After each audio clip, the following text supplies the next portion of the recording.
7월 6일 토요일입니다. 예레미야 29장 1절로부터 14절까지의 말씀입니다. 선지자 예레미야가 예루살렘에서 이같이 편지를 느부갓네살이 예루살렘에서 바벨론으로 끌고 간 포로 중 남아있는 장로들과 제사장들과 선지자들과 모든 백성에게 보냈는데, 그때는 여고니야 왕과 왕후와 궁중대시들과 유다와 예루살렘의 보관들과 기능공과 토공들이 예루살렘에서 떠난 후라.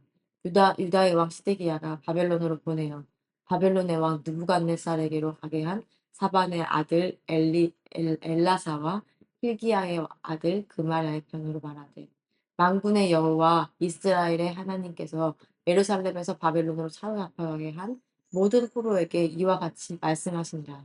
너희는 집을 짓고 거기에 살며 텃밭을 만들고 그 열매를 먹으라.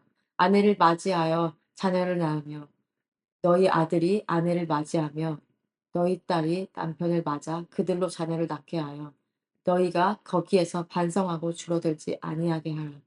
너희는 내가 사로잡혀 가게 한 그 성읍의 평안을 구하고 그를 위하여 여호와께 기도하라. 이는 그 성읍이 평안함으로 너희도 평안할 것이니라. 만군의 여호와 이스라엘의 하나님께서 이와 같이 말하노라. 너희 중에 있는 선지자들에게와 존쟁이에게 미혹되지 말며 너희가 꿈도 고지 듣고 믿지 말라.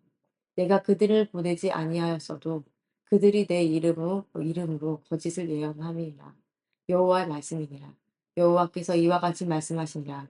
바벨론에서 70년이 참에 내가 너희를 돌보고 나의 선한 말을 너희에게 성취하여 너희를 이곳에서 돌아오게 하리라. 여호와의 말씀이니라. 너희를 향한 나의 생각을 내가 아나니 평안이요 재앙이 아니니라. 너희에게 미래와 희망을 주는 것이라. 너희가 내게 부르짖으며 내게 와서 기도하면 내가 너희들의 기도를 들을 것이요 너희가 온 마음으로 나를 구하며 나를 찾을 것이요 나를 만나리라. 이것은 여호와의 말씀이니라. 나는 너희들을 만날 것이며 너희들을 포로된 중에서 다시 돌아오게 하되 내가 쫓아보내었던 나라들과 모든 곳에서 모아 사로잡혀 떠났던 그곳으로 돌아오게 하리라. 이것은 여호와의 말씀이니라. 아멘. 기도하겠습니다. 하나님, 오늘 우리 이 새벽에 우리에게 이 말씀을 주시니 너무나 감사합니다. 우리가 오늘 이 말씀을 먹고 소화시켜 잘 열매 맺을 수 있도록 인도하여 주시옵소서. 그 열매를 맺는 그 귀한 경험을 매일매일 우리 삶 속에서 할 수 있도록 인도하여 주시옵소서.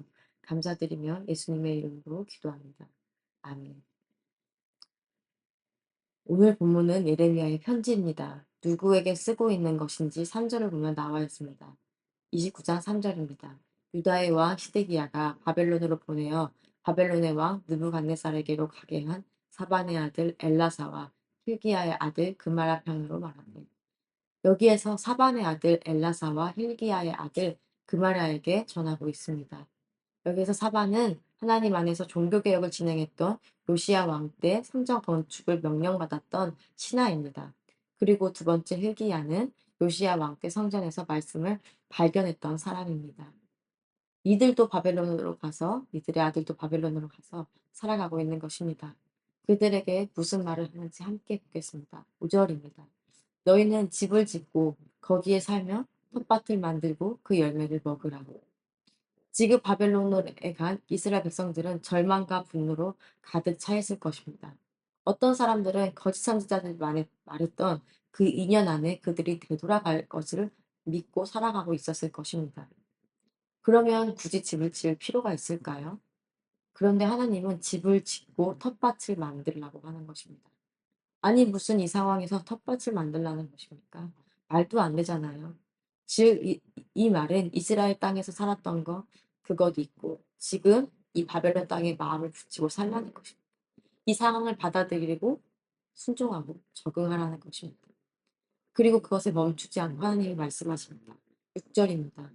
아내를 맞이하여 자녀를 낳으며 너희 아들이 아내를 맞으며 너희 딸이 남편을 맞아 그들로 자녀를 낳게 하여 너희가 거기에서 번성하고 줄어들지 아니하게 하라. 이제 바벨론에서 아이들도 낳고 살아가라는 것입니다. 2년 10년 그런 시대가 아니고요. 아이들이 아이들을 낳고 낳아서 번성하게 살며 줄어들지 않게 하라는 것입니다. 절망 가운데 가만히 있지 말고 너희 삶을 살아가라는 것입니다. 그리고 7 절에선 이렇게 말씀하십니다. 29장 7 절입니다. "너희는 내가 사로잡혀 가게 한 그 성읍의 평안을 구하고 그를 위하여 여호와께 기도하라. 이는 그 성읍이 평안함으로 너희도 평안할 것이니라." 기다리면서 바벨론의 패망을 구하는 것이 아니라 그들의 평안을 구하라는 것입니다. 그들을 위해서 기도하라는 것입니다. 하나님 너무한 거 아닌가요? 하나님 가래서 여기까지 왔는데 말씀하시는 거 보니 짧은 시간이 아닌 것입니다. 그리고 그들을 위해서 기도하라고 명령하시는 것입니다. 제가 오늘 이 말씀을 계속 묵상하는데 이것을 읽으니 바벨론에서 살아가고 있는 이스라엘 백성을 보니 지금 우리가 이 세상을 살아가는 우리 같아 보이는 것입니다. 오늘 말씀이 이 세상을 살아가는 우리에게 이런 어떤 태도로 살아가야 하는지 말씀하는 것 같습니다. 우리는 세상 안에 있습니다. 절대 세상 밖에 있지 않습니다. 우리가 하나님의 자녀라면 세상 밖에 어떤 다른 세계 다 다른 구분에 완전히 구별되어서 완전히 구별돼서 살아가야 하는 거 아닌가요? 절대 그렇지 않습니다. 더럽고 하나님의 말씀이 없는 것 같은 이 세상 속에 우리가 속해 있다는 것입니다. 세상 속의 교회, 우리도 이 세상 속에 살아가고 있다는 것입니다. 그런데 우리가 이 세상을 살아가면서 그들과 똑같이 판단하고 그들처럼 똑같이 나뉘어져서 싸우고 헐뜯고 배척하며 살아가라는 것이 아닙니다. 그들을 위해 기도하고 그들을 위해 평안을 구하는 삶을 살아가라는 것입니다. 그것이 하나님이 바라는 명령이라는 것입니다. 세상을 망하게 하는 게 우리의 목적이 아니라는 것입니다. 그들에게 평안을 주며 그들에게 주님을 알게 하는 것, 그것이 우리의 숙제라는 것입니다. 세상 사람들이 싸운다고 "아유 쟤가 맞지. 아니야 얘가 맞아." 이렇게 판단하고 "저게 나. 이게 나." 우리의 판단을 하는 것이 아니라 그들이 싸우고 다투고 그런 것을 바라보며 같이 하는 것이 아니라 주님 주시는 평안을 알려주고 그들을 위해서 기도해야 한다는 것입니다. 세상을 살아가다 보면 사실 우리도 그들처럼 '내 말이 맞네. 얘 말이 맞네. 저 말이 맞네.' 하며 싸우고 그냥 그것들을 혀를 차며 냅두는 그런 경험을 할 때가 있습니다. 하지만 그것은 하나님이 바라시는 방법이 아니라는 것입니다. 언제나 그 세상을 위해서 우리가 중보하고 그들에게 어떤 평안을 줘야 하는지 그들에게 어떤 말씀으로 그들을 위해서 기도해야 하는지 우리가 그것을 구해야 한다는 것입니다. 하나님이 주시는 평안을 우리 마음에 가져 그 평안이 이 세상 살아가면서 흘러나가길 소망하며 기도하겠습니다. 하나님 기도합니다. 하나님 이 세상을 살아가면서 우리도 세상 사람들과 똑같아질 때가 너무나 많습니다. 세상 사람들처럼 판단하고 편을 나누며 가르며 싸우기도 합니다. 주님 이런 우리의 태도로 용서하여 주시옵소서. 우리가 하나님이 말씀해 주신 것처럼 그들의 평안을 구하며 그들을 위해서 기도하는 삶을 살아갈 수 있도록 주님 인도하여 주시옵소서. 감사드리며 예수님의 이름으로 기도합니다. 아멘.